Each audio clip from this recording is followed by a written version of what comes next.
Okay, what people often forget to do, or often don't do, when correcting paint is they don't work the polish in enough.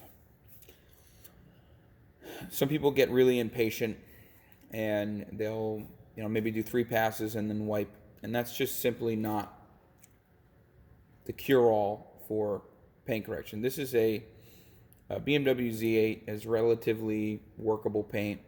It's not too hard, not too soft. And we're using Angel Wax Resurrection. It's a pretty good polish. I do like the way it cuts and the way it finishes. It has a decent amount of work time. So what we're going to do is we're just going to move this over here behind the scan grip. I think we can see enough here. And just tilt this up a bit. What I typically do is I only put about that much on there. I don't really use a tremendous amount of this stuff. And I like to work in small sections when I'm doing paint corrections, especially high-level ones like this. So I'll work basically in this section. It's basically a 1 by 1.5, 1 by 2 area. And you work the product until it becomes almost perfectly clear. You'll have just a light residue. It may take 5, 6, 7, 8 passes, but when you're doing this, you're maximizing the cut from the polish. You're breaking it down all the way, therefore finishing down better. Therefore your polishing step is easier. And you're saving yourself a little bit of time because then you don't have to do a second or third pass.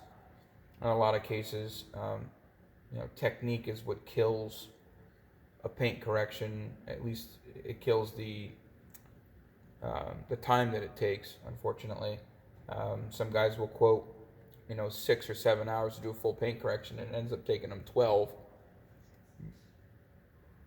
because they don't have the proper technique, tools, polish, knowledge. So we're just going to demonstrate how I use Angel Wax, or any polish for that matter. Now it also depends. HD1 takes a really long time to clear out, but you still should work it a long amount of time because that stuff can be kind of a pain in the ass to wipe off if you wipe it off too soon. So if you're using it with something like a purple foamed wool pad or just a wool pad in general, go until it starts to become very clear instead of foggy or hazy. And that's a good indicator that it's time to be removed and reapplied if needed. So we're using the Miele today on speed 4. And we're just going to hit this spot here.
see it's cleared out quite a bit.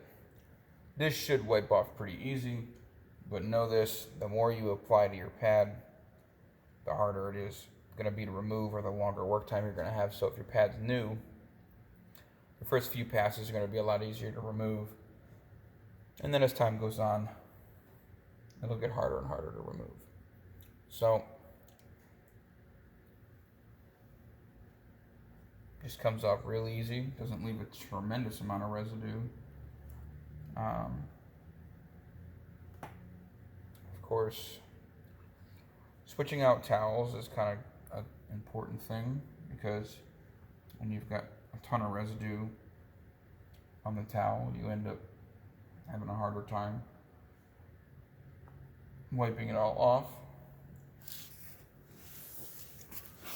And you can see it finished down really well. Now there's hazing, but the polishing step will be tremendously easier. Unfortunately, I've pretty much done the whole car, so I don't have a before panel. They were pretty, it wasn't terribly scratched, but I'd say like 10 being the best paint, 1 being the worst. It was probably about a 6. So that's pretty good for a 2002. This has been corrected before in the past in a different state. So we're recorrecting it, putting Kenzo on it, and giving it a good overall detail, and then putting it back in the trailer. But so that's pretty much how you're going to use any polish. You're going to work it until it starts to become nice and clear. I like to use Angel Wax because it has a kind of a increased cut time compared to M110 or various other polishes that are out there on the market. At first I didn't like Resurrection very much, but just like anything, it takes a little bit of patience to learn how to use this product, because it is different than most other products. It's made differently. And I found that, if you're using stuff like M110, or you're using, Menzerna, or you're using 3M Perfected, they're going to all react differently to different types of paints, different pads, different pressures, different speeds. I find this stuff works really good on like a medium speed with medium pressure, and working it until it's clear. It gives you the best finish, and it gives you a really, really good, decent cut. Now, BMW paint's pretty hard. It's always been pretty hard paint. Probably more so today than this 2002 Z8. But it's safe to say that it doesn't matter what polish you're using. I think that using your polish through its cycle until it's completely spent is important. And of course, making sure you blow your pads out with every single pass, not every panel, not every 2 panels, every pass, blow your pads out. You don't know what you're picking up. You don't want a clogged pad. You want to maximize your cut at all times. So there's a lot of different rules to follow here, but one of the major ones is to work your polish through its cycle. Make sure you've spent it and broken it down as far as it can go within a reasonable amount of time, and then move on to the next section. So that's pretty much it. Thank you guys for watching, and I'll try and keep these 10-minute videos coming. If you guys have any questions or anything like that, just let me know in the comments, and we'll go from there. Thanks, guys.